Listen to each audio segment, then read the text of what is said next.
She was caught stealing from a noble, so she was sold off as a slave. She managed to escape from the slave trader, but they then sent the men after her. Ars wonders why she stayed in the town after escaping, but we see a bunch of children that rush up to her, and she explains how she couldn't just leave them behind.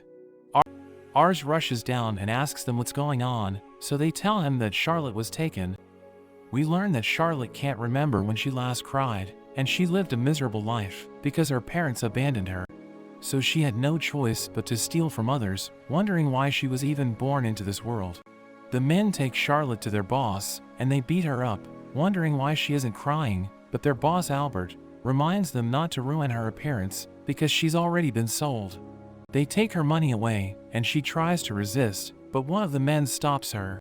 She thinks about the children, knowing they need the money to survive, but Albert thinks her life is worthless, so he tells her to accept her fate. But Reitz suddenly arrives, and he attacks the men, knocking them down. Ars approaches Charlotte, and Albert recognizes him as a noble, asking him if he needs anything. So he tells him to release her, but he refuses, saying she's his merchandise, and she tells Ars to mind his own business.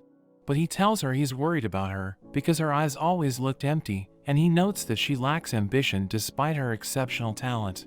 Albert has no idea what he's talking about, so he explains that she has given up on her future because she has lost hope, but Albert laughs, reminding him that she's just a slave. So he becomes upset, telling Albert that he's robbing her of her future, and he mentions that she should be able to decide what she wants to become.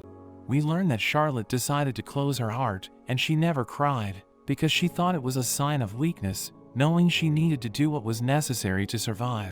But she suddenly starts crying, and Albert has had enough, so he tells his men to get rid of Ars. So he tells her it's because he likes kids, so she finds him weird, reminding him that he's also a kid. But he recalls his past life, and we learn that he was always exhausted because of his duties, but the smiles of children always brightened up his day. So he believes that they give people hope, thinking they're inspiring everyone to work towards a brighter future.